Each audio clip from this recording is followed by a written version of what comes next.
ด้วยความรับผู้คุณงามความดีอันใหญ่หลวงและการอุทิศสติปัญญาเหือแห้งอย่างบ่หูอิดหูเมื่อยร่วมกับคณะบริหารงานศูนย์กลางพรรคหลายสมัยผ่านมาในการนำพาการปฏิวัติอยู่ประเทศเฮาโดยเฉพาะแม่นการนำพาภารกิจเปลี่ยนแปลงใหม่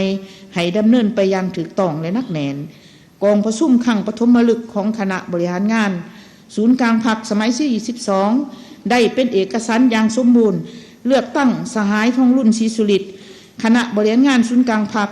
กรมการเมืองคณะเลขาธิการศูนย์กลางพรรคสมัย12เป็นเลขาธิการใหญ่คณะบริหารงานศูนย์กลางพรรคสมัยที่12กองประชุมได้เลือกตั้งเอาสหายพลเอกวิไลหลาคำฟ้องเป็นผู้ประจำการคณะเลขาธิการศูนย์กลางพรรคกองประชุมครั้งปฐมฤกษ์ได้เลือกตั้งเอาประธานห้องประธานคณะกวดกาศูนย์กลางพรรคในนั้นเห็นดีเอกภาพเลือกเอาสหายวันไส้พองสวรรค์เป็นประธานคณะกวดกาศูนย์กลางพรรคและเลือกเอาห้องประธานคณะกวดกาศูนย์กลางพรรค6สหายดังมีรายชื่อลงนี้1สหายคำไลศรีประเสริฐ2สหายนางปิงคำราชสิมา3สหายสุขคำเพชรเฮืองบุตรศรี4สหายคำสุขอ่อยยวงศ์5สหายสมซืนไซเกยาจงตัว6สหายกงใจวิลาศักดิ์บรรดาทานผู้แทนที่นับถือและหักแพงทั้งหลายการเลือกตั้งเอาการนำสูงสุดของพรรคประชาชนปฏิวัติลาวของพวกเฮาในเทื่อนี้ได้ดำเนินไปอย่างมีประชาธิปไตยแสดงถึงสติปัญญาและความสามัคคีเป็นเอกภาพที่เป็นมุ่นเสืออันดีงามของพรรคหับประกันลักษณะสืบทอดต่อเนื่องแห่งการนำผ้าอันนักแน่นของพรรคเฮาด้วยความไว้เนื้อเชื่อใจจากผู้แทนกองประชุมใหญ่บรรดาสหายคณะบริหารงานศูนย์กลางพรรคที่ได้รับการเลือกตั้งจากกองประชุมใหญ่ครั้งนี้จะสุมทุกสติปัญญากำลังวังซ่า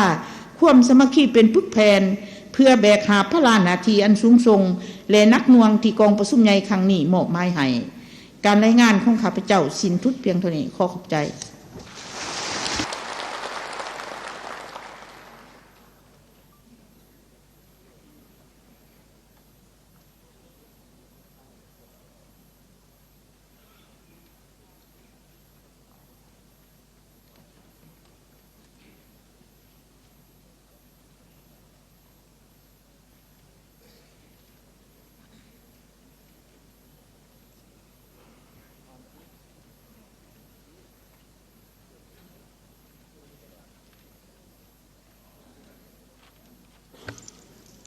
ขอขอบใจนำสหายนางศรีใส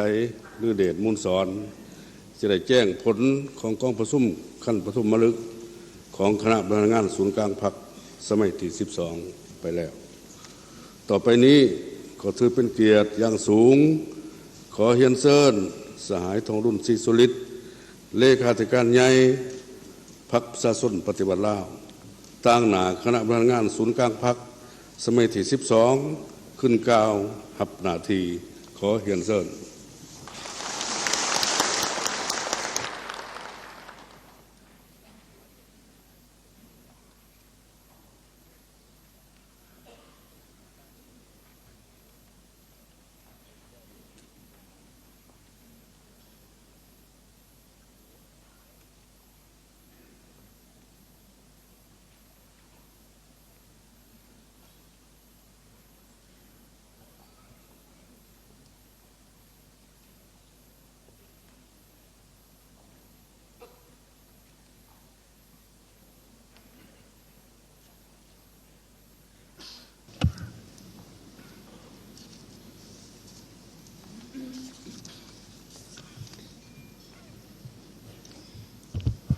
น้อมนมัสการพระเถรานุเถระ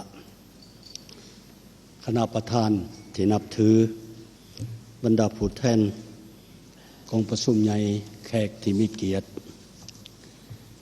กองประชุมใหญ่ของพรรคเฮาได้เลือกตั้งเอาคณะบริหารงานศูนย์กลางพรรคสมัยที่12ในกองประชุมครั้งนี้ครั้งปฐมฤกษ์ของคณะบริหารงานศูนย์กลางพรรคหาก่อสำเร็จลงในตอนเช้าของมื้อนี้ ซึ่ง ได้เลือกตั้งกรรมการกรมการเมืองศูนย์กลางพรรค คณะเลขาธิการศูนย์กลางพรรค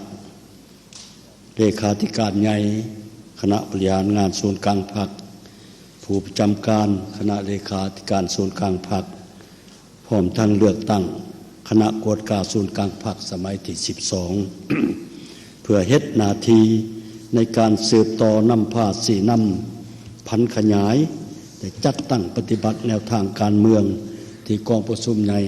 ครั้งที่12วางออก ในฐานะ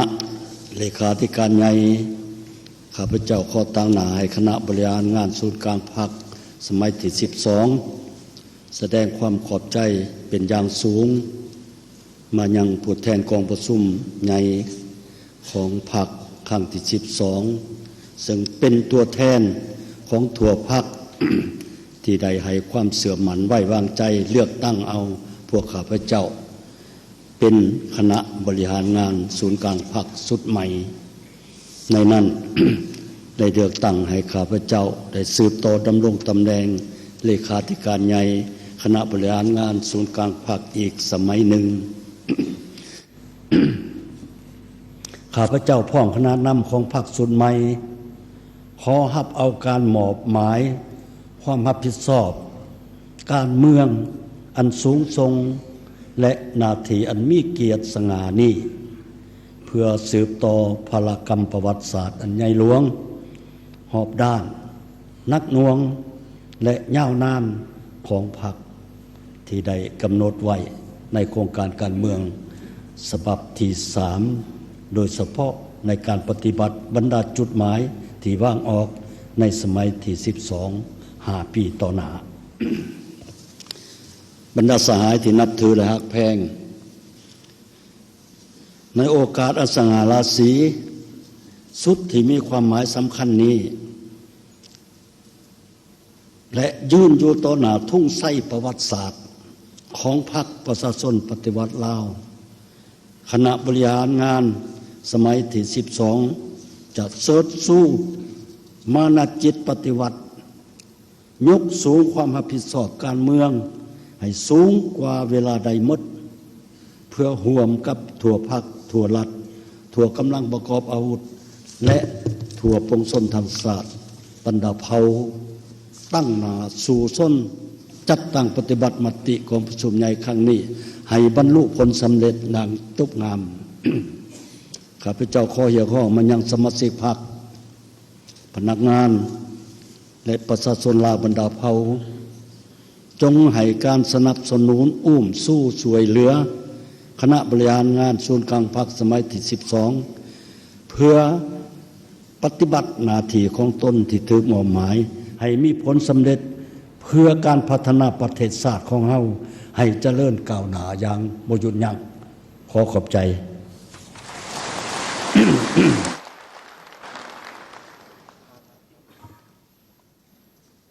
เฮียนคณะประธาน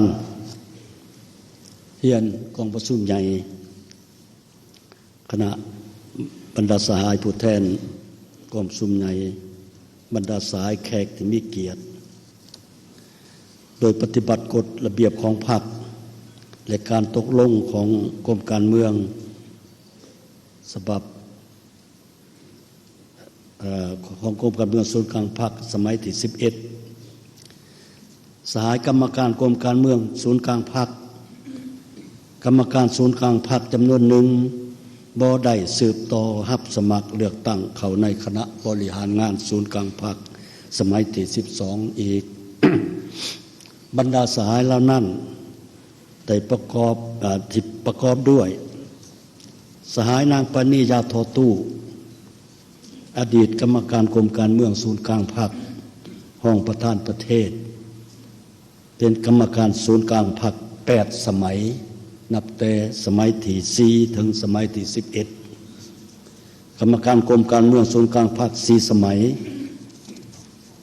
สหายบุญทองจิตมณีอดีตกรรมการกรมการเมืองศูนย์กลางพรรค อดีตผู้ประจำการคณะเลขาธิการศูนย์กลางพรรค ห้องประธานประเทศกรรมการศูนย์กลางพรรค6สมัยแต่สมัยที่6ถึงสมัยที่11 คณะเลขาธิการศูนย์กลางพรรค4สมัยกรรมการกรมการเมืองศูนย์กลางพรรค3สมัย สหายพลเอกจันทร์สมรจัญญาลาภอดีตกรรมการกรมการเมืองศูนย์กลางพรรคอดีตเลขาธิการศูนย์กลางพรรคห้องนายกรัฐมนตรีกรรมการศูนย์กลางพรรค5 สมัยแต่สมัยที่7 5 สมัยที่11คณะเลขาธิการศูนย์กลางพรรค1 สมัยกรรมการกรมการเมืองศูนย์กลางพรรค2 สมัยสายศิลวงศ์ขุดไพฑูรย์อดีตกรรมการกรมการเมืองศูนย์กลางพรรคประธานศูนย์กลางในรอบสังชาติกรรมการศูนย์กลางพรรค4 สมัย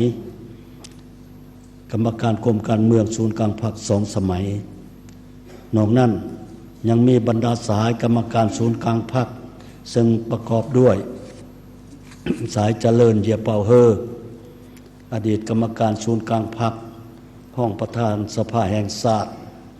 กรรมการศูนย์กลางพรรค8 สมัยแต่สมัยที่4ถึงสมัยที่11สายคำใบดำรัดสายสมมาตรพ้นเสนาสายคำแพงใส่สมแพงสายพ้นโทสุวรรณเรื่องบุญมี สายคำเจนวงโพสีสายคำพันธ์สิทธิดำพาสายพ้นโททองลอยศิริวงศ์สายนางอินดาวันแก้วบุญพันธ์สายคำขันจันทวิสุขสายนางเขมณีพ้นเสนา สายบ่อเวียงคำดวงดาราสายพงสวรรค์สิทธิวงศ์สายวันไสแพงทุมมาสายสอนไสสิทธิภาไสสายเล็ดไสยพรสายเวียงสวัสดิ์ศรีพันดอนสายพุทธสิมลาวงศ์สายบุญแฝงผู้มาลัยสิทธิ์สายท่องจันมณีไสสายพลโทกงทองพงวิจิตรสายพลโทวงคำพรหมกรและสายบุญตาเทพวงศ์ บรรดาสายที่หักแพงบรรดาสายที่กล่าวมานั้นล้วนแต่แม่นพนักงานนำปฏิวัติอาวุโสที่ได้ผ่านการฝึกฝนทดสอบละเอียดเขียวขาดบางสหายได้ผ่านเปลวไฟของสงครามปลดปล่อยชาติเติบใหญ่ในขบวนการตัวจริงของการปฏิวัติตลอดระยะของการเหตุการณ์ปฏิวัติก็คือการดำรงตำแหน่งต่างๆของบรรดาสหายแต่ถูกมอบหมายหน้าที่เวียงานที่สำคัญในองค์การจัดตั้งพรรคในกองทัพองค์การรัฐและองค์แนวเล่าสังชาติถึงบัดจะอยู่ในฐานะตำแหน่งใดอยู่บนใดและเงื่อนไขอันใดก็ตาม บรรดาสหายก็ได้เสิร์ชสู้ขั้นทุ่งน้ำหนาของพรรคปฏิบัติหน้าที่โดยความจงรักภักดียึดมั่นอุดมการณ์แนวทางเปลี่ยนแปลงใหม่รอบด้านและมีหลักการของพรรค บรรดาสหายล้วนแต่มีน้ำใจหักศาสตร์อันสูงส่งมีความรู้ความสามารถมีไหวพริบในการนำพาสีนำบรรษาเป็นแบบอย่างนำหนาที่ดีมีแบบแผนวิธีเหตุเวียกที่มีวิทยาศาสตร์มีแบบแผนดำรงชีวิตที่ปลอดใสมีความเข้มงวดในด้านหลักการเข่งขัดต่อระเบียบวินัยยึดมั่นและเสริมขยายหลักการร่วมศูนย์ประชาธิปไตยจริงใจต่อเพื่อนสหายใกล้ชิดติดแท้มหาชน บรรดาสหายที่ได้บรรดาสหายได้เป็นเจ้าการประกอบส่วนเขาในการค้นคว้ากำหนดและชี้นำพันขยายแนวทางนโยบายของพรรคเพิ่มทวีนำพาสร้างและบูรณะระบบการเมืองในระบอบประชาธิปไตยประชาชนให้เข้มแข็งหนักแน่นเศรษฐกิจสังคมได้รับการพัฒนายกระดับขึ้นเป็นก้าวชีวิตการเป็นอยู่ของประชาชนนับหมื่นนับได้รับการปรับปรุงให้ดีขึ้นอย่างบ่หยุดยั้ง คณะบริหารงานศูนย์กลางพรรคสมัยที่12ผู้แทนกองประชุมใหญ่ครั้งนี้ขอแสดงความย่องย่อสมเชยและความรู้บุญคุณอย่างล้นเหลือจดจำผลงานและคุณงามความดีในการประกอบส่วนอันใหญ่หลวงของบรรดาสหายท ที่ได้อุทิศให้แก่ภารกิจปฏิวัติของพรรคก็คือการพัฒนาประเทศชาติของพวกเฮาตั้งหน้าให้คณะบริหารงานศูนย์กลางพรรคสมัยที่12 ตั้งหน้าผู้แทนและแขกของกองประชุมใหญ่ข้าพเจ้าขออวยพรบรรดาสหายจงมีสุขภาพเข้มแข็งสืบต่อติดตามส่งข่าวประกอบความคิดความเห็นให้แก่พนักงานการนำหุ่นสืบทอดเพื่อให้เพิ่มความสามารถนำพาประเทศชาติก้าวขึ้นตามเส้นทางที่ได้กำหนดเอาไว้ข้าพเจ้าขอเชิญบรรดาสายในห้องประชุมตบมือชมเชยให้บรรดาสายดังกล่าว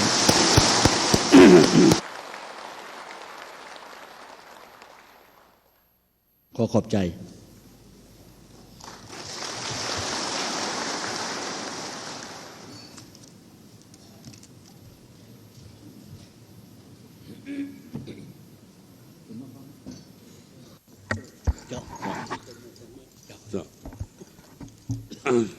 ขอขอบใจอย่างสุดซึ้งต่อความคิดเห็นของสหายเลขาธิการใหญ่ของพรรคประชาชนปฏิวัติลาวต่อบรรดาสหายที่บ่ได้รับสมัครรับเลือกตั้งเข้าในคณะทำงานศูนย์กลางพรรคสมัยที่12ต่อไปนี้ข้าพเจ้าขออ่านชื่อของบรรดาสหายในจำนวน27สหายขอให้ลงยื่นแถวทางหน้าขึ้นขอโทษขอให้ขึ้นยื่นแถวทางหน้า1สายนางปานียาต่อตู้2สายบุญท่องจิตมณี3สายพลเอกจันทร์สมรจันยราช4สหายสินละวงศ์คุดไพฑูรย์5สหายเจริญเยียพะเฮอ6สายคำใบดำรัด7สายสมมาตรพ้นเสนา8สายคำแพงใส่สมแพง9สายพลโทสุวรรณเรื่องบุญมี10สายคำเจนวงโพสี11สายคำพันธ์สิทธิดำพา12สายพลโททองร้อยสิริวงศ์13สายนางอินลาวันแก้วบุญพันธ์14สายคำขันจันทวิสุข15สหายนางเข้มมณีพลเสนา16สายบรรศาสตราจารย์โบเวียงคำวงดารา17สายพงสวรรค์สิทธวงศ์18สายวันไส้แพ่งสุมมา19สายสอนไส้สิทธพระไส้ขอให้บรรดาสายขอให้ทยอยกันขึ้นมาเศร้าสหายฤทธิ์ไสยพร21สายเวียงสวัสดิ์ศรีพันดอนก็บุฟ้าปันได้ก็ได้คอยย่างตามสบาย22สหายห้องศาสตราจารย์ปัญญาเอกพุทธสิมลาวงศ์23สหายบุญแฝงพุ่มมาลัยสิทธิ์24สหายท่องจันทร์มณีไส้25สายพลโทกงท่องพุ่มวิจิตพงวิจิต26สายพลโทวงค่ำพุ่มมะกร27สายบุญตาเทพพะวงศ์ขอเรียนเชิญบรรดาสายดังกล่าวเขาก็ลงเลยเนาะ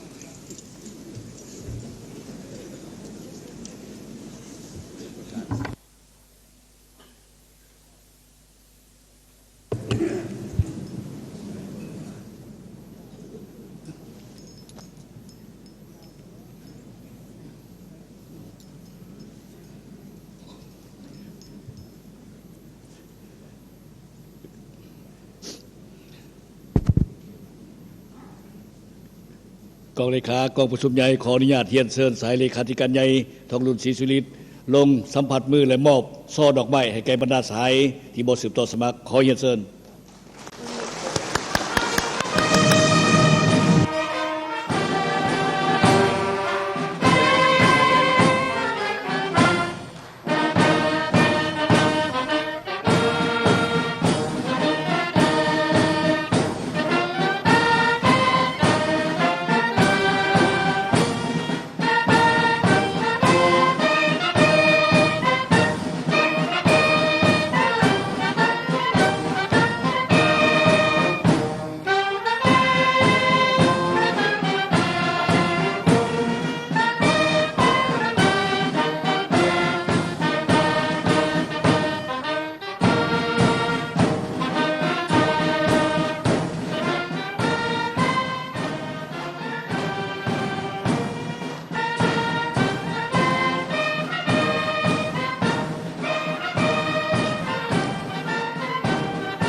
อีกเทื่อหนึ่ง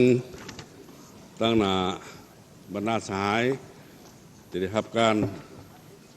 พักผ่อนและก็ได้รับซอดอกไม้อันหอมหวน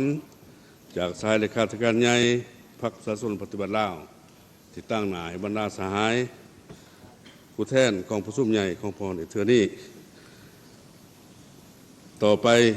ปฏิบัติตามวาระและระเบียบการของกองประชุมข้าพเจ้าขอเฮียนเซิญสายกีแก้วเคยคำพิทูลหัวหน้ากองเลขากองประชุมใหญ่ผู้แทนทั่วประเทศครั้งที่12ของพรรคประชาชนปฏิบัติลาวขึ้นผ่านหากมติกองประชุมใหญ่ขอเฮียนเซิญ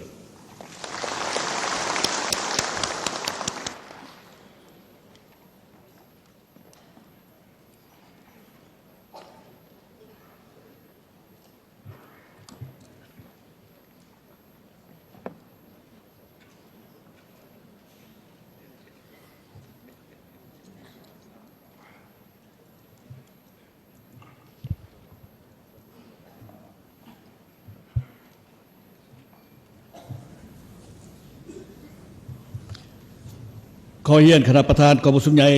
ที่นับถือบรรดาทานแขกที่มีเกียรติผู้แทนกองประชุมใหญ่ที่นับถือขออนุญาตตั้งหน้ากองเลขากองประชุมใหญ่ผ่านมติกองทางมติกองประชุมใหญ่ผู้แทนทั่วประเทศครั้งที่12ของพรรคประชาชนปฏิบัติลาวกองประชุมใหญ่ผู้แทนทั่วประเทศครั้งที่12ของพรรคประชาชนปฏิบัติลาวได้ดำเนินอย่างเป็นทางการแต่วันที่6ถึงวันที่8เดือนมังกรปี2026ที่นครหลวงเวียงจันทร์ภายใต้คำขวัญยกสูงบทบาทการนำพาที่เข้มแข็งของพรรคตั้งหน้าสร้างเศรษฐกิจเอกราชเป็นเจ้าตัวเองสืบต่อบูรณะระบอบประชาธิปไตยประชาชนให้นักแน่นก้าวขึ้นสู่สังคมนิยมกองประชุมใหญ่ครั้งนี้มีผู้แทนสมบูรณ์เข้าร่วมทั้งหมด835 สหายยิ่ง123 สหายซึ่งเป็นตัวแทนให้แก่สมาชิกพรรคทั้งหมดในทั่วประเทศ 421,865 สหายพร้อมด้วยแขกถึกเชิญเข้าร่วมจำนวน391 สหายกองประชุมใหญ่ได้ดำเนินภายใต้บรรยากาศแห่งความสามัคคีเป็นเอกภาพความพดพื้นปฏิบัติและความรับผิดชอบการเมืองอันสูงส่งของผู้แทนกองประชุมใหญ่เคียงคู่กับความสนใจและการติดตามอย่างใกล้ชิดของทั่วสังคมกองประชุมใหญ่ได้ค้นคว้าตกลงหับห้องเอาปัญหาสำคัญของพรรคของชาติด้วยความเอกภาพสูงและได้สิ้นสุดลงด้วยผลสำเร็จอันงดงามกองประชุมใหญ่ได้พิจารณาและหับห้องเอาโครงการเมืองของพรรคฉบับที่3เกี่ยวกับการบูรณะระบอบประชาธิปไตยประชาชนก้าวขึ้นสู่สังคมนิยมซึ่งเป็นเอกสารสำคัญแม้นทฤษฎีปฏิบัติของพรรคเป็นทวนไฟเยือกทางให้แก่ทั่วพรรคและทั่วปวงชนในภารกิจปกปักรักษาและพัฒนาประเทศชาติโครงการเมืองเป็นขีดหมายสำคัญประวัติศาสตร์ส่องใสเห็นอย่างมีชีวิตชีวาถึงการเติบใหญ่ขยายตัวของพรรคเราตลอดระยะ70 ปีแห่งการนำพาภารกิจต่อสู่กู้ชาตินำพาภารกิจปกปักรักษาและพัฒนาประเทศชาติก็คือนำพาภารกิจเปลี่ยนแปลงใหม่พร้อมกันนั้นได้ยกเห็น6 บทเรียนที่มีลักษณะเป็นกฎเกณฑ์ของการปฏิบัติเราโครงการเมืองฉบับนี้กำหนดจุดหมายและบาทก้าวเดินที่เป็นพื้นฐานในการสร้างบาทเลี้ยวที่แข็งแรงถ้าเป็นยุทธศาสตร์และวิสัยทัศน์ของพรรคในภารกิจการบูรณะระบอบประชาธิปไตยประชาชนก้าวขึ้นสู่สังคมนิยมฮอดปี2055วันสั่งตั้งพรรคเฮาครบรอบ100 ปีสู่ส้นสร้างประเทศชาติเฮาเป็นประเทศกำลังพัฒนาที่มีรายรับปานกลางสูงยับเข้าใกล้ประเทศที่มีรายรับสูงมีระบบการเมืองที่เข้มแข็งมีพื้นฐานเศรษฐกิจที่ทันสมัยกำลังการผลิตได้รับการพัฒนารอบด้านโดยมีการพัวพันการผลิตที่สอดคล้องได้ก้าวหน้าชีวิตการเป็นอยู่ของประชาชนบรรดาเผ่ามีพื้นฐานหนักแน่นก้าวสู่ความอิ่มหนำสำราญเพื่อบรรลุจุดหมายดังกล่าวโครงการเมืองได้กำหนด11เนื้อในพื้นฐานของการบูรณะระบอบประชาธิปไตยประชาชนก้าวขึ้นสู่สังคมนิยม 2. กองประชุมใหญ่ได้พิจารณาและเป็นเอกภาพสูงหับพ้องเอารายงานการเมืองที่ได้ตีราคาอย่างลึกซึ้ง กงไปกงมาต่อมาผลแห่งการจัดตั้งปฏิบัติบัติกองประชุมใหญ่ครั้งที่11ใน5 ปีผ่านมาภายใต้การนำพาซี่นำของคณะบริหารงานศูนย์กลางพรรคประเทศชาติของพวกเขาสามารถผ่านพาความยุ่งยากและแก้ไขปัญหาที่เกิดขึ้นได้โดยพื้นฐานเศรษฐกิจสังคมยังรักษาทวงท่าเติบโตต่อเนื่องเศรษฐกิจมหาภาคมีเสถียรภาพสามารถควบคุมได้เงินเฟ้อการดุลเดียงทางด้านเศรษฐกิจฟื้นตัวและมีพื้นฐานดีขึ้นปัญหาเข่งห้อนทางด้านเศรษฐกิจการเงินได้รับการแก้ไขและผ่อนคลายลงเทื่อละก้าวพร้อมกันนั้นได้ตีราคาอย่างภาวะวิสัยต่อขอคุ้มข้างขอขาดตกบกพร่องจำนวนหนึ่งและถอดได้6 บทเรียนแห่งการนำพาผ่านพฤติกรรมตัวจริงในระยะ5 ปีผ่านมาเพื่อเป็นบทเรียนสำคัญในการปรับปรุงการนำพาสี่นำและการจัดตั้งปฏิบัติแนวทางนโยบายของพรรคในสุ่มปีต่อหน้าเพื่อสืบต่อยุ่แห้งภารกิจบูรณะระบอบประชาธิปไตยประชาชนให้นักแน่นก้าวขึ้นสู่สังคมนิยมกองประชุมใหญ่ได้วางทิศทางเพื่อผันขยายเนื้อในของโครงการการเมืองของพรรคฉบับที่3ให้เป็นระบบต่อเนื่องนักแน่นวางทิศทางระยะแต่ปี2026ฮอด2035สร้างบรรดาปฐมปัจจัยที่ยุ่แห้งการบูรณะระบอบประชาธิปไตยประชาชนให้ได้รับการยกระดับขึ้นอย่างนักแน่นมีความสามัคคีทั่วปวงชนหับประกันเสถียรภาพทางการเมืองและความเป็นระเบียบเรียบร้อยในสังคมอำนาจประชาธิปไตยได้รับการปกปักรักษาไม่ได้อย่างมั่นคงพัฒนาเศรษฐกิจสังคมตามทิศสีเขียวยืนยงเศรษฐกิจมหาภาคมีเสถียรภาพสมใส่สร้างเศรษฐกิจเอกราชเป็นเจ้าตัวเองให้เข้มแข็งประเทศชาติหลุดพ้นออกจากสถานภาพประเทศด้อยพัฒนาหับประกันความมั่นคงกองประชุมใหญ่ได้รับพ้องเอา11โครงเขตเวียกงานที่มีความนักแน่นเข้มแข็ง 3. กองประชุมใหญ่ได้แสดงความย่อสมเสยรัฐบาลที่ได้ตั้งหน้าปฏิบัติแผนพัฒนาเศรษฐกิจสังคมแห่งชาติ5 ปีครั้งที่9 2021-2025ญาติได้ผลสำเร็จเป็นอย่างดีพร้อมกันนั้นก็แสดงความเห็นดีเห็นพร้อมและสนับสนุนแผนพัฒนาเศรษฐกิจสังคมแห่งชาติ5 ปีครั้งที่10 2026-2030โดยเฉพาะเม่น6 เป้าหมายใหญ่คือ 1. สร้างเศรษฐกิจเอกราชเป็นเจ้าตนเองโดยการนำใส่ท่าแห้งเพื่อให้เศรษฐกิจมีเสถียรภาพขยายตัวต่อเนื่องมีคุณภาพมั่นเที่ยงและยืนยงเนใส่ยุ่แห่งการเติบโตเศรษฐกิจให้บรรลุ6% ต่อปีขึ้นไป 2. พัฒนาทรัพยากรมนุษย์ให้มีคุณภาพสูงขึ้นสามารถหู้นำใส่เทคโนโลยีที่ทันสมัย 3. ปรับปรุงชีวิตการเป็นอยู่ของประชาชนให้ดีขึ้นตัวเมืองและชนบทได้รับการพัฒนาอย่างสมคูและแก้ไขความยุ่งยากของประชาชนให้ลดลงเทื่อละก้าว 4. ปกปักรักษาทรัพยากรธรรมชาติสิ่งแวดล้อมให้มีความยืนยงและสามารถเกี่ยมพร้อมรับมือกับการเปลี่ยนแปลงของดินฟ้าอากาศและภัยพิบัติต่างๆ การเสื่อมจอดภาคพื้นและสากลอย่างกว้างขวางมีประสิทธิผล 6. พัฒนาการคุ้มครองบริหารรัฐให้มีประสิทธิภาพการเมืองมีเสถียรภาพสังคมมีความสงบเป็นระเบียบเรียบร้อยยุติธรรมและศรีวิไล 4. ใหญ่กองประชุมใหญ่ได้รับพ้องเอากฎระเบียบพรรคประชาชนปฏิบัติลาวฉบับปรับปรุงเพื่อให้สอดคล้องรับพ้องเอาการจัดตั้งปฏิบัติแนวทางการเมืองรับประกันความสามัคคีเป็นเอกภาพในทั่วพรรคยู่แห่งเวียกงานก่อสร้างพรรคเฮ็ดให้พรรคเฮามีความปลอดใสเข้มแข็งนักแน่นยกสูงความสามารถนำพาและบทบาทที่เข้มแข็งปกปักรักษาหมากผลของการปฏิบัติไว้ให้มั่นคงพัฒนาขึ้นสู่คุณภาพใหม่กองประชุมใหญ่ได้พิจารณารับพ้องเอาบทสำรวจการนำพาร่วมของคณะบริหารงานศูนย์กลางพรรคสมัยที่11ซึ่งได้ตีราคาต่อความบากบั่นพยายามความเป็นเจ้าการประดิษฐ์สางในการเสริมขยายมูลเสื่อและบทเรียนของพรรคในการเพิ่มทวีความสามัคคีเป็นเอกภาพสูงภายในพรรคสืบสู้ความรับผิดชอบต่อประเทศชาติและประชาชนตัดสินใจสู่ส่วนผ่านพาความยุ่งยากที่ประเสริฐอยู่อย่างเด็ดเดียว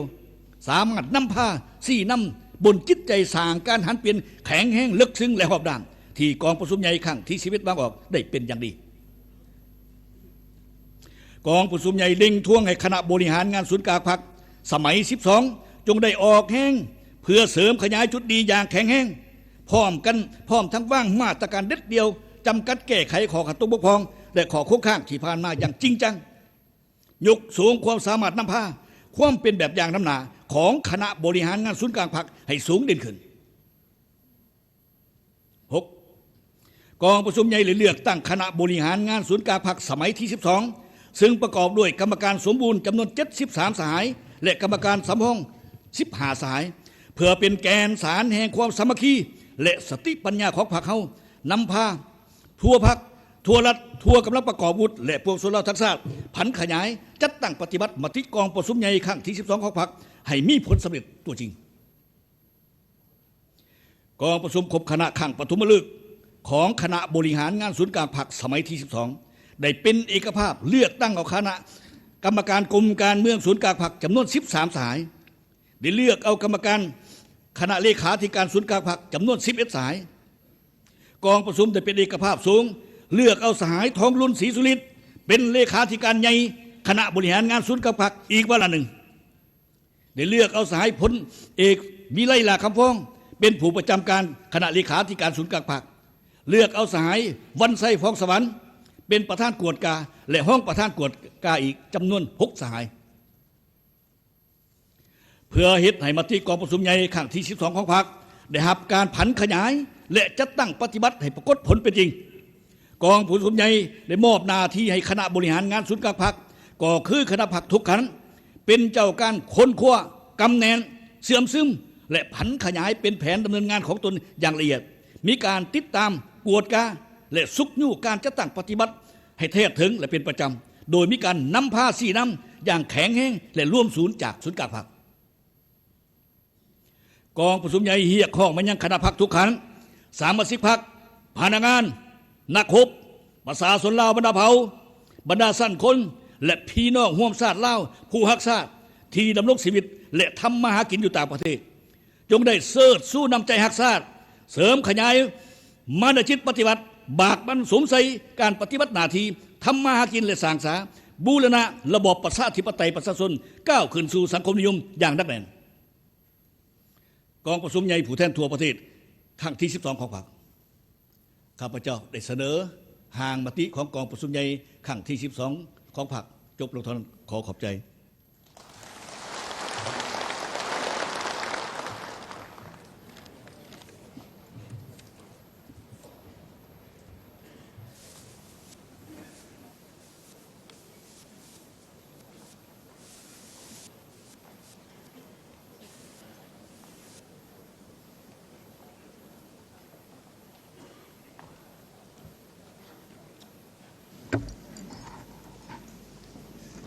ขอแสดงความขอบใจ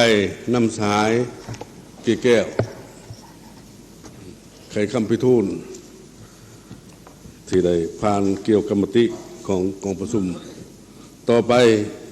ขอเสนอผู้แทนกองประชุมกะเกียมลงบัตรลงคะแนนเสียงเพื่อรับห้องเอามติกองประชุมใหญ่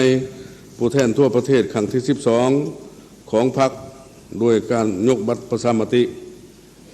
เสนอบรรดาสหายผู้แทนเกี่ยมบัตรประชามติขอเชิญบรรดาสหายลงบัตรประชามติ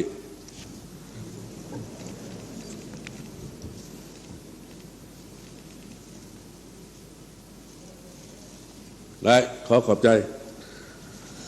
ขอบัตรลง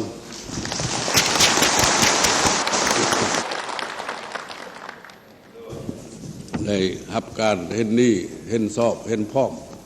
100%ในเนื้อในทั้งหมดของกองประชุมครอบครัวเฮานี้เท่านี้ถือว่าบ่มีบัตรบ่มีผู้ที่บ่ยกบัตรผ่านการ ลงประชามติเห็นว่าผู้แทนของประชุมใหญ่ได้เห็นดีเห็นพร้อมและมีความเป็นเอกภาพได้รับห้องเอามติของประชุมใหญ่ผู้แทนทั่วประเทศครั้งที่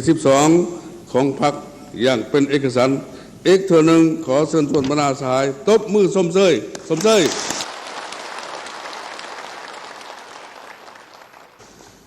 ขอขอบใจเพื่อนคณะประธานบรรดาสหายผู้แทนกองประชุมที่อยากแพร่กองประชุมพวกเฮาได้ดำเนินมาหอนี้ก็ใกล้จะสำเร็จลงอย่างตัวไหน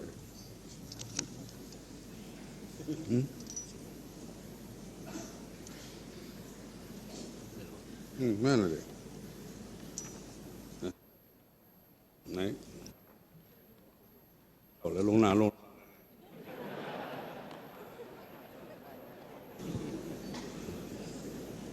ตั้งหน้าต่อไปเสื้อเป็นกำลังเข้ามาต่อไปจะได้รับการเข้าอวยพรสมเสยผลสำเร็จของกองประชุมด้วยบรรดากำลังต่างๆมีกำลังป้องกันศาสตร์ป้องกันความสงบก่อนมุ่นส้นต่างหนาในเล่าสร้างชาติก่อนสาพันธ์หลังลบเก่าก่อนสาพันธ์ไม่ยิ่งก่อนสาพันธ์กรรมบาลลาวและสาวนุ่มเยาวชนและสุดท้ายแม่นก่อนกำลังของสาวนครหลวงเวียงจันทน์จะเข้าสู่ห้องประชุมของพวกเฮาเพื่อกำนับสมเสยและอวยพรผลสำเร็จของกองประชุมของพรเทือนี้ขอเรียนเชิญ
สบายดีหลานมีชื่อว่าเท้าพุทธศิลป์ขมุสบาและหลานเองมีชื่อว่านางกุ้มคำจันทธรรมมื้อนี้พวกหลานทั้งสองรู้สึกภาคภูมิใจและเป็นเกียรติอย่างยิ่ง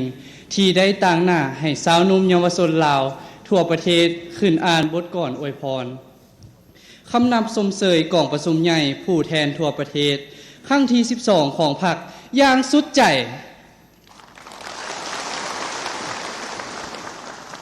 มือนี้ใต้ท้องฟ้าสว่างแจ้งแสงซองประกายสีมาแล้ว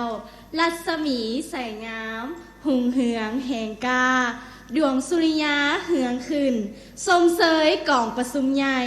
พรรคประชาชนปฏิวัติลาวครั้งที่12บรรยากาศฟดฟื้นประชาเสื้อได้ชื่นชมทานเอ๋ยปุ่นเปียบดวงดอกไม้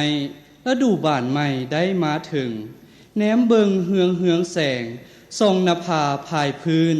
เห็นหมู่ซุมสาวเสื้อประสาลาวบรรดาเผ่าเฮาเอ๋ยเต้าตอมโฮมห่วมสร้างขบวนบ้านก่อแป่งแท้แล้วบัดนี้เฮียมสิจ่าบอนแจ้งผลงานเด่นของพรรควางแนวทางนำพาคาดคะเนหมายไว้ว่าวบอนมันใส่แจ้งพรรคนำพาเปลี่ยนแปลงใหม่ไขประตูเปิดกว้างเมืองลาวได้หุงเหืองแท้หนาพักสลาดปาดเปลืองการเมืองใหม่ทันสมัยหันกลไกตามยุคเปลี่ยนแปลงไขกว้างกำนโยบายพร้อมวิธีการที่ใส่ซองด้วยแนวทางที่ถูกต้องชื่อเสียงลาวประกาศกองสากลย่องพองนิยมทานเอ๋ย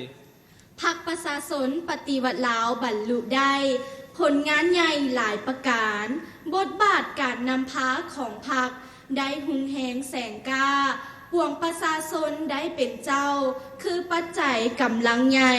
พรรคนำพาก้าวไปเป็นใจเดียวพำพร้อมแป่งบ้านให้หุงเหืองทานเอ๋ยพรรคกำหนดบอนเบือง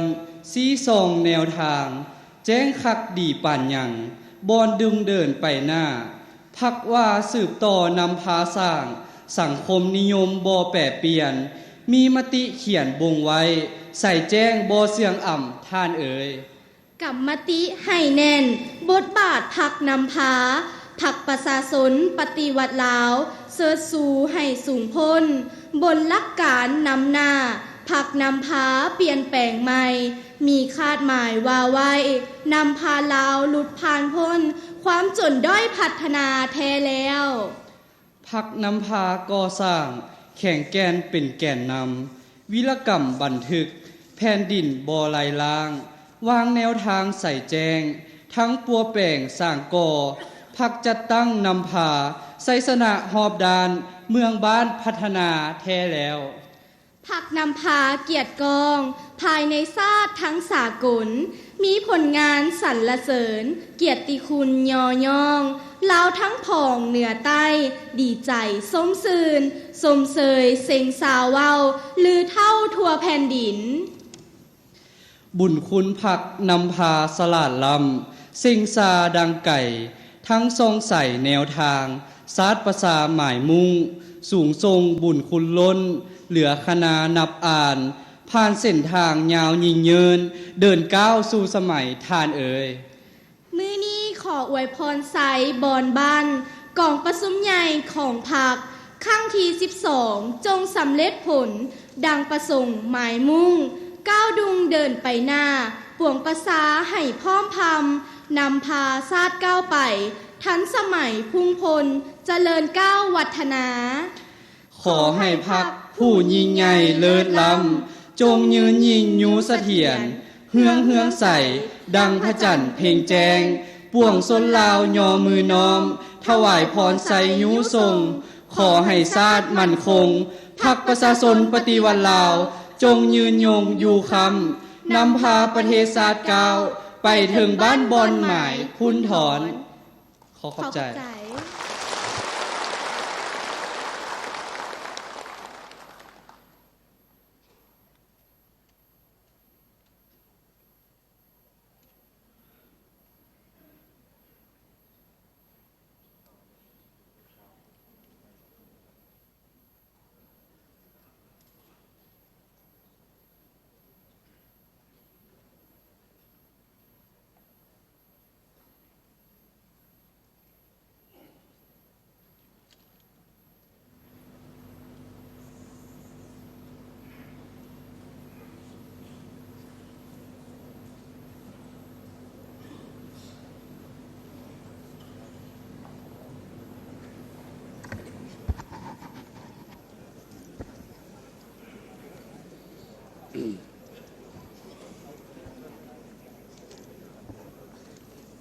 ตั้งหน้าคณะประธานก็คือผู้แทนกองประชุม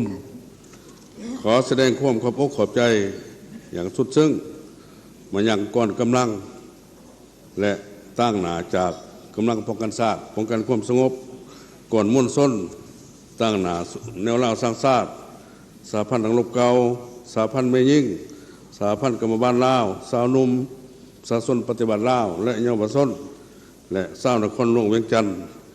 ที่ได้นำเอามิตรจิตมิตรใจแห่งความเชื่อมั่นต่อกองประชุมใหญ่ของพรรคของพวกเราในเทื่อนี้ที่ได้เข้ามาคำนับอวยพรผลสำเร็จกองประชุมใหญ่ขออวยพรให้บรรดาสหายจงมีสุขภาพเข้มแข็งสืบต่อเป็นกำลังแห่งสังร่วมของพรรคเพื่อผลการจัดตั้งปฏิบัติ2นายุทธศาสตร์2นาทียุทธศาสตร์ของพรรคให้นับมือเติบใหญ่ขยายตัวเข้มแข็งขึ้นเรื่อยๆพวกเราขอแสดงความขอบใจและขอส้มเสย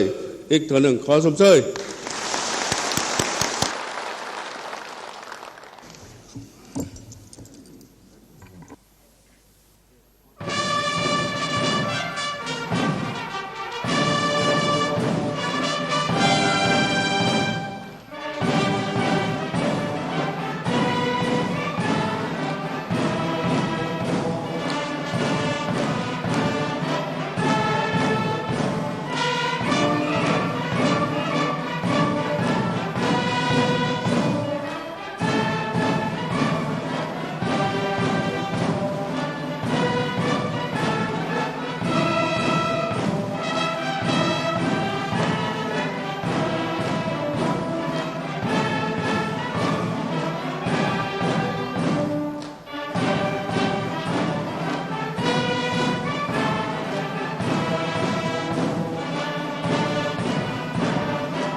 คณะประธานที่เคารพบรรดาสหายผู้แทนกองประชุมที่นับถือต่อไปนี้ขอถือเป็นเกียรติอย่างสูงขอเรียนเชิญสหายทองรุ่นศรีสุริตเลขาธิการใหญ่คณะบริหารพรรคประชาชนปฏิวัติลาวกล่าวปิดกองประชุมใหญ่ผู้แทนทั่วประเทศครั้งที่12ของพรรคอย่างเป็นทางการและมอบให้คณะจะตั้งพิธีสืบต่อดำเนินต่อไปขอเรียนเชิญ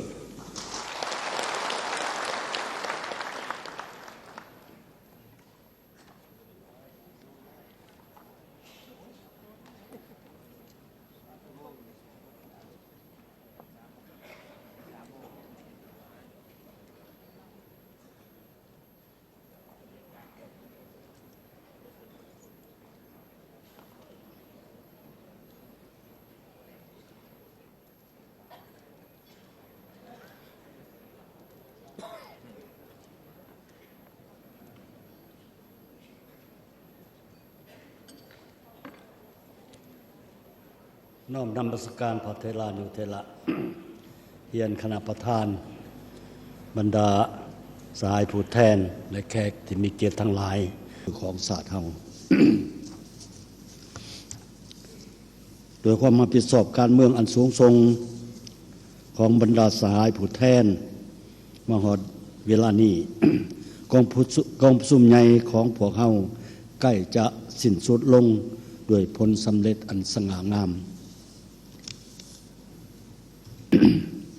กองประชุมใหญ่ได้ค้นคว้าพิจารณาอย่างลึกซึ้งและมีความเป็นเอกภาพอย่างสมบูรณ์และเป็นเอกฉันท์ตกลงรับรองเอาทุกปัญหาที่ยกขึ้นในระเบียบวาระของกองประชุมใหญ่ทุกประการ พิเศษ แม่นการรับรองเอาโครงการการเมืองของพรรคฉบับที่3ซึ่งจะได้เป็นโครงการการเมืองที่ชี้ทางเดินให้พรรคเฮาพวงชนลาวบรรดาเผ่าสืบต่อบูรณะระบอบประชาธิปไตยประชาชนเป็นระบอบการเมืองที่ได้มาจากประชาชนโดยประชาชนเพื่อประชาชนนั้นให้นักแน่นเข้มแข็งยิ่งขึ้นนั่น เป็นการยืนยันเติมอีกเกี่ยวกับความเด็ดเดี่ยวเหนียวแน่นต่ออุดมการณ์อันสูงส่งของพรรคก็คือความตัดสินใจยึดมั่นอย่างเสมอต้นเสมอปลายต่อธาตุแท้ปฏิวัติและมุ่นเสื่ออันสง่างามของพรรคเฮาในการนำพาประเทศชาติสู่ความวัฒนาถาวร เพื่อให้โครงการการเมืองของพรรคได้รับการจัดตั้งปฏิบัติได้รับการพันขยายเข้าสู่ล่วงลึกนั่นกองประชุมครั้งนี้ได้รับห้องเอาทัศนะเนื้อในการตีราคามากผลของการปฏิบัติแนวทางเปลี่ยนแปลงใหม่รอบด้านมีหลักการของพรรคเฮาในเกือบ40ปีที่ผ่านมา และการจัดตั้งปฏิบัติมติของกองประชุมใหญ่ครั้งที่11ของพรรคแผนพัฒนาเศรษฐกิจสังคมแห่งชาติ5 ปีครั้งที่9เพื่อสรุปถอดถอนบทเรียนและสืบต่อว่างจุดหมายเพื่อนำพาภารกิจปฏิวัติฮอดปี 2055 ยุทธศาสตร์การพัฒนาระยะ10 ปีและแผนพัฒนาเศรษฐกิจสังคมแห่งชาติ5 ปีครั้งที่9ครั้งที่10ให้มีพื้นฐานอันหนักแน่นสำหรับการก้าวเดินต่อไปของประเทศชาตินั่นถือเป็นขีดหมายสำคัญประวัติศาสตร์ที่พวกเฮาที่พรรคเฮาก็คือการนำพรรคเฮาหุ่นนี้ได้มีความมุ่งมั่นและสร้างพื้นฐานปะไว้ให้หุ่นสืบทอดของพรรคเฮาเพื่อสืบต่อดำเนินภารกิจปฏิวัติสู่จุดหมายที่วางไว้อย่างหนักแน่น บรรดาสหายที่ฮักแพงกองประชุมใหญ่ของพรรคเฮาได้เป็นเอกภาพในระดับสูงรับรองเอากฎระเบียบของพรรคฉบับปรับปรุงซึ่งเป็นธรรมนูญเห็นแนวทางการจัดตั้ง และการเคลื่อนไหวของพรรคเฮาที่ได้รับการบูรณะให้สอดคล้องกับโครงการการเมืองก็คือแนวทางการเมืองในเงื่อนไขใหม่ที่กองประชุมใหญ่ครั้งนี้ได้วางออก อันสำคัญอันหนึ่งกองประชุมใหญ่ได้เลือกตั้งเอาคณะบริหารงานศูนย์กลางพรรคสุดใหม่ที่มีการสมทบอย่างก้มเกี่ยวของโครงประกอบบุคลากร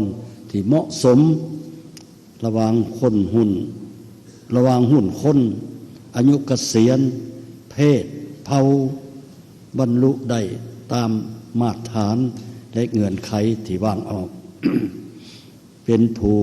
มีมนจิตปฏิวัติบุกกองประชุมใหญ่ของพวกเฮาเสื่อมหมั่นว่าบรรดาสหายกรรมการศูนย์กลางพรรคสุดนี้จะสืบต่อเป็นคณะนำยุทธศาสตร์ที่เข้มแข็งของพรรคสามารถปฏิบัติหน้าที่การเมืองของตนได้เป็นอย่างดี บรรดาสหายได้รับเลือกตั้งเขาในคณะบริหารงานศูนย์กลางพรรคครั้งที่12ต้องถือว่าเป็นเกียรติศักดิ์ศรีของตนแต่ก็ต้องเข้าใจดีว่านี่แม้นการมอบหมายภาระหน้าที่อันนักหน่วง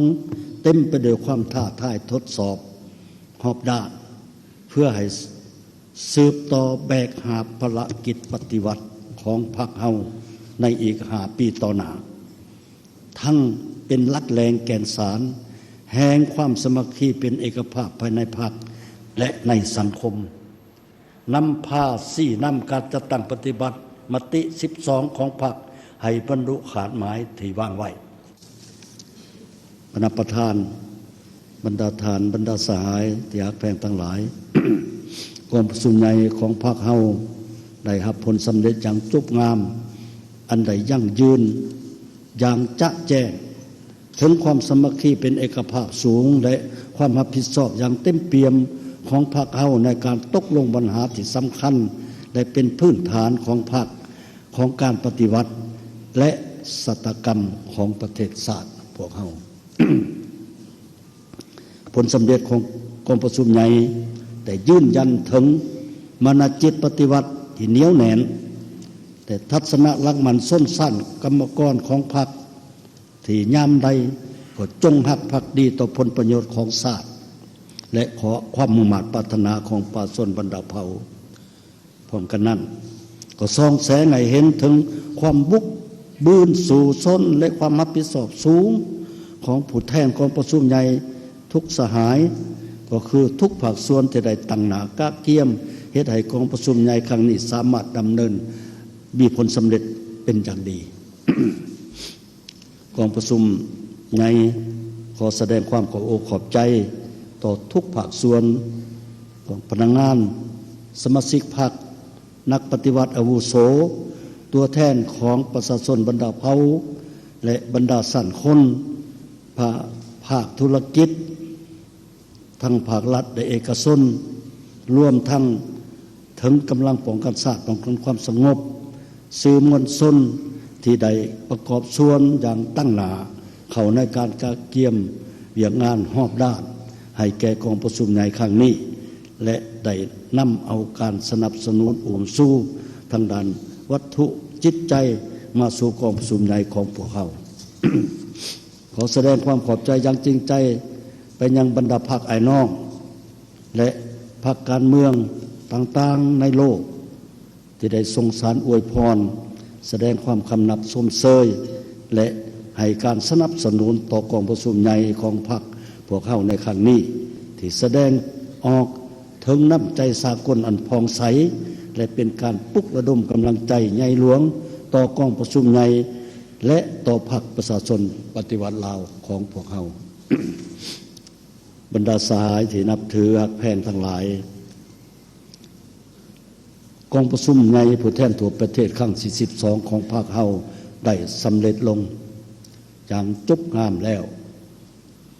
แต่พวกเฮายังต้องมีความรับผิดชอบสูงและเอาจริงเอาจังต่อการจัดตั้งพันขยายแนวทางแผนนโยบายที่กองประชุมใหญ่ครั้งนี้วางออกให้ปรากฏผลเป็นจริง พรรคเฮามีเส้นทางก้าวเดินที่ยาวไกลอุดมการณ์และจุดหมายสังคมนิยมบ่อาจจะเกิดเป็นจริงใดด้วยตัวมันเองถ้าบ่มีสมาชิกพรรคที่ปลอดใสเข้มแข็งนักแน่นเป็นหลักแหล่งเป็นผู้นำพาฉะนั้นขอเรียกร้องมายังทั่วพรรคโดยเฉพาะบรรดาสหายกรรมการศูนย์กลางพรรคสมัยที่12ที่ได้รับความไว้วางใจจากกองประชุมใหญ่ครั้งนี้จงเสิร์ชสู่มานาจิตปฏิวัติความรับผิดชอบการเมืองยกสูงความเป็นแบบอย่างน้ำหนาฝึกฝนหล่อหลอมตนเองหอบด้านปรับปรุงแบบแผนการนำพาแบบแผนวิธีเฮ็ดเวียกให้ถูกต้องสอดคล้องและแทบกับตัวจริงเพื่อนำพาการจัดตั้งปฏิบัติแนวทางแผนนโยบายที่กองประชุมใหญ่ครั้งนี้วางออกให้มีผลสำเร็จคณะพรรคแต่ละขันจงพร้อมกันเสริมขยายความเป็นเจ้าในการพันขยายแนวทางแผนนโยบายที่กองประชุมใหญ่ครั้งนี้วางออกอย่างประดิษฐ์สางและบุกระดมมหาชนยู่แห้งขบวนการแข่งขันรักษาและพัฒนาให้กว้างขวางลึกซึ้งและต่อเนื่องเพื่อเล็งใช้สร้างการแข่งขันและการสร้างกำลังแห้งให้แก่การพัฒนาประเทศชาติในสุมปีต่อหน้าข้าพเจ้าเชื่อมั่นว่าโดยแนวทางเปลี่ยนแปลงใหม่อันถูกต้องก็คือบทเรียนพฤติกรรมตัวจริงที่ได้ผ่านการทดสอบและได้รับผลมาเป็นอย่างดีแล้วบวกกับแนวทางที่พรรควางออกในกองประชุมใหญ่ครั้งนี้ โดยการเสริมขยายมูลเสืออันดีงามของพรรคและของชาติติดพันกับการยกสูงนำใจรักชาติจิตใจเอกราชเป็นเจ้าตนเองสร้างความเข้มแข็งโดยตนเองของปวงชนลาวทั้งชาติด้วยการสนับสนุนหัวมือของประเทศอ้ายน้องเพื่อนมิตรที่อยู่ใกล้และอยู่ใกล้อยู่ในโลกองค์การจัดตั้งสากลต่างๆภารกรรมประวัติศาสตร์ของพรรคเฮาที่ตอบสนองความมุ่งมั่นปรารถนาของประชาชนลาวบรรดาเผ่าที่จะนำเอาประเทศชาติก้าวขึ้นสู่จุดหมายปลายทางที่จะได้รับการจัดตั้งปฏิบัติให้สำเร็จผลอย่างแน่นอนในท่ามกลางบรรยากาศที่มีความหมายสำคัญทางประวัติศาสตร์ครั้งนี้และเปี่ยมล้นไปด้วยน้ำใจฟดฟื้นปฏิวัติบุกในนามประธานกองประชุมใหญ่ข้าพเจ้าขอประกาศปิดกองประชุมใหญ่ผู้แทนทั่วประเทศครั้งที่12ของพรรคประชาชนปฏิวัติลาวที่มีเกียรติสง่าอย่างเป็นทางการนับแต่เวลานี้เป็นต้นไปขอขอบใจ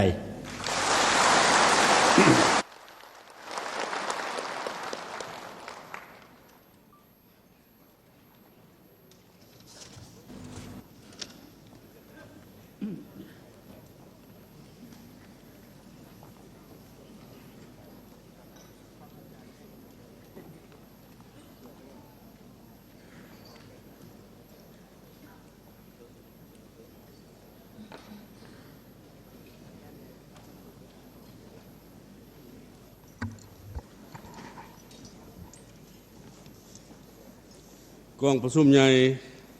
ขอแสดงความขอบใจอย่างสุดซึ้งต่อการกล่าวสุนทรพจน์ปิดกองประชุมใหญ่ครั้งที่12ของพรรคประชาชนปฏิวัติลาวในมือนี้ต่อไปขอมอบให้คณะจัดตั้งพิธีดำเนินต่อตามระเบียบการขอเรียนเชิญ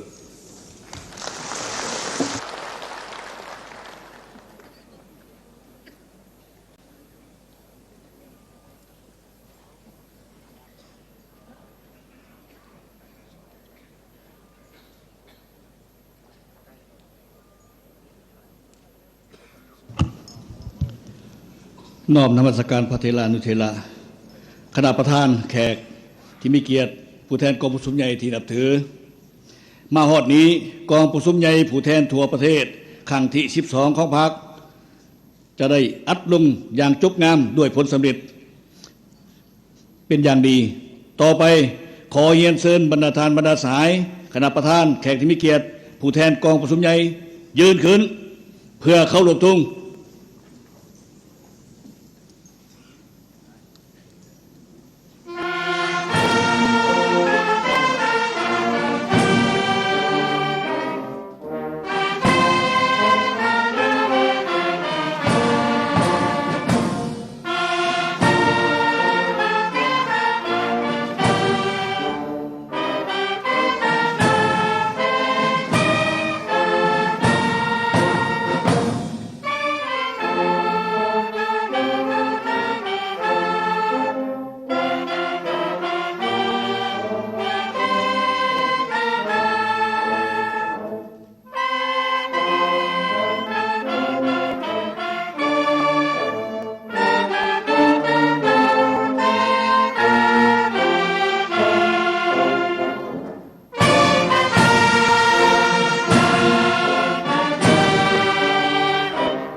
ขอขอบใจเชิญบรรดาท่านนั่งลง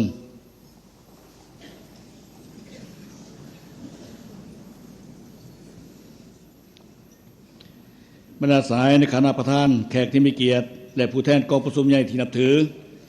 กองประชุมใหญ่ผู้แทนทั่วประเทศครั้งที่12ของพรรคได้สำเร็จลงอย่างจบงามและครบถ้วนสมบูรณ์ข้าพเจ้าต่างนายกองประชุมใหญ่และกองเลขากองประชุมใหญ่ขอแสดงความขอบอกขอบใจและหูบุญคุณอย่างล้นเหลือมายังสายทองรุ่นศรีสุริตเลขาธิการใหญ่ที่ได้ให้เกียรติเข้าร่วมเป็นประธานและในโอกาสสง่าราศีนี้ท่านผู้ชมที่เคารพในขณะนี้ท่านกำลังให้เกียรติติดตามรับชม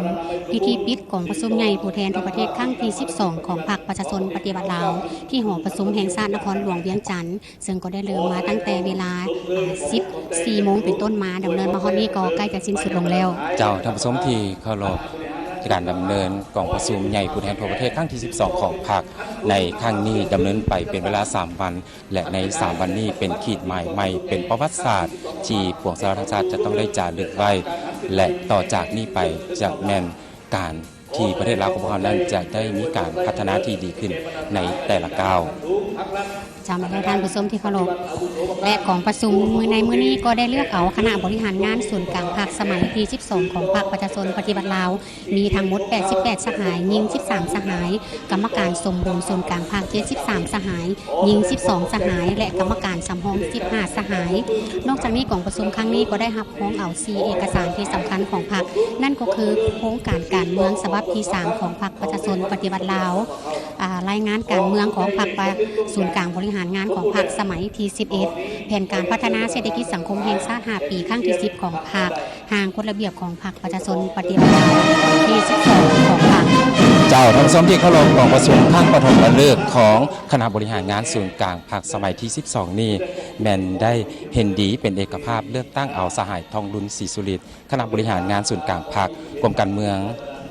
ศูนย์กลางพรรคคณะเลขาศูนย์กลางพรรคสมัยที่12เป็นเลขาธิการใหญ่คณะบริหารงานศูนย์กลางพรรคสมัยที่12และนอกจากนี้กองประชุมได้เลือกตั้งเอาสหายพลเอกวิไลลาคำฟองเป็นผู้ประจำการคณะเลขาธิการศูนย์กลางพรรค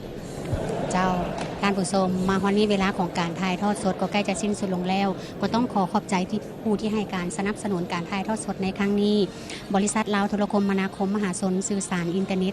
สนองอินเทอร์เน็ตในการถ่ายทอดสดของพวกเราในครั้งนี้และก็ต้องขอขอบใจกรมสื่อสารกระทรวงป้องกันความสงบที่สนองอุปกรณ์การสื่อสารในการถ่ายทอดสดในครั้งนี้ขอบใจทุกท่านที่เกียรติที่ตามรับชมการถ่ายทอดสดด้วยดีเสมอมาผิดพลาดประการใดครับเจ้าทั้งสองพร้อมด้วยทีมงานถ่ายทอดสดโทรภาพแห่งชาติลาวขออภัยณที่นี้และมื้อนี้ครับเจ้าทั้งสองพร้อมด้วยทีมงานถ่ายทอดสดโทรภาพแห่งชาติลาวลาท่านผู้ชมไปก่อนต่อไปเชิญท่านที่ตามรับชมรายการออกอากาศปกติจากทางสถานีสบายดี